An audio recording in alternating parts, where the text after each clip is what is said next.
आज हम जल वास्तु के संबंध में बात करेंगे। आजकल आप देख रहे होंगे जैसे पहाड़ों में भूस्खलन की वजह से बहुत सी जिंदगी और प्रॉपर्टीज का नुकसान हो रहा है। बहुत सारे मकान भूस्खलन की वजह से गिर गए हैं, बहुत सारे ब्रिज गिर गए हैं, बहुत सारे वाहन बह गए हैं, सड़क मार्ग भी अवरुद्ध हो गया है, बहुत ज़्यादा नुकसान हुआ है। इसलिए आज हम आपको इन दैनिक समस्याओं और इन सभी नुकसान के लिए वही पुरानी विद्या को उपयोग में लाना होगा।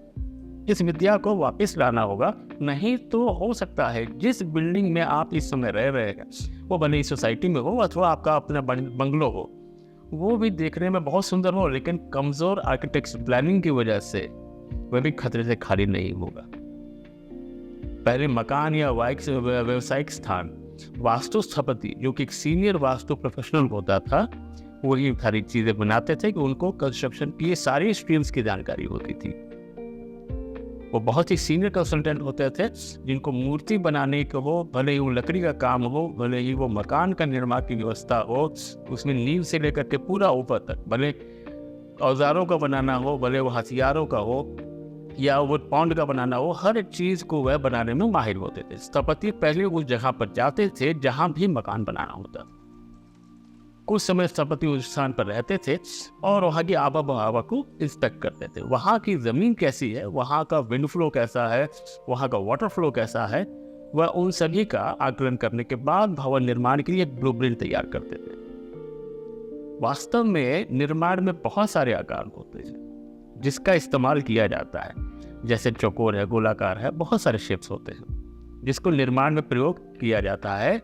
जैसी यूटिलिटी होती है वैसा उसका उपयोग होता है। अंदर की जगह दीवारों पे, बाहर की दीवारों पे, हर जगह पे जैसा शेप का प्रयोग चाहिए होता है वहाँ पे उसको अप्लाई किया जाता है। और इससे भी ज़्यादा जरूरी बात यह है कि जब किसी शहर का विकास या निर्माण कार्य करना होता है तब टाउन प्लानिंग के लिए अलग एक 20 बाई 20 का एक ग्रिड बनता है।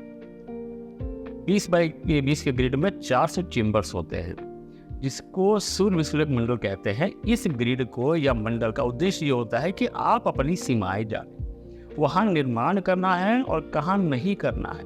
आजकल लोग मौका मिलते ही जमीन खरीद और बेच रहे हैं जिससे पहाड़ियों का पर भार का असंतुलन पैदा हो रहा है। एक तरफ अतिरिक्त भार पड़ जाता है और पहाड़ टूटने के कगार पर आ जाता है।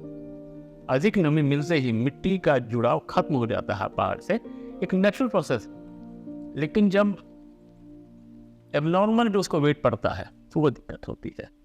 अब हम अपने विषय पर वापस आते हैं और उसे समझना आसान बनाते हैं। परिवेश की प्राकृतिक जो सुंदरता है और संपत्ति का जो बचाव करने के लिए विभिन्न आकृतियों का उपयोग किया जाता है। उदाहरण के लिए आप वाराणसी की गंगा नदी के तट पर इस पुरानी इमारत को देख सकते हैं। इस इमारत को लाला मिसर पंजाब के राजा महाराणा रणजीत सिंह के जो शाही पंडित थे उन्होंने बनवाया था।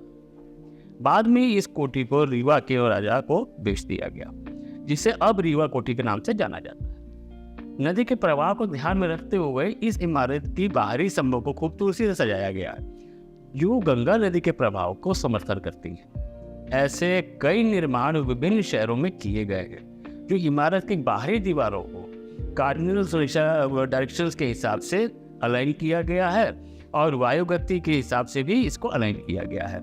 चाहे वो बुर्ज खलीफा हो, चाहे वो ताजमहल हो, चाहे वो हमारा केदारनाथ हो, भले वो मीनार वसीन हो, भले वो शंघाई टावर हो, ये सारी चीज़ें बहुत ही अत्यंत प्लानिंग के साथ बनाई गई। यदि हम भारत की उत्तरी राज्यों के बाढ़ की आपदाओं से बचना चाहते हैं तो हमें नगर आयोजन के साथ साथ उन क्षेत्रों की प्राकृतिक अभिमुखता को ध्यान में रखते हुए जल संरक्षण के तरीकों को भी अपनाना होगा। पुनः आप सभी से एक नए विषय पे चर्चा करते हैं।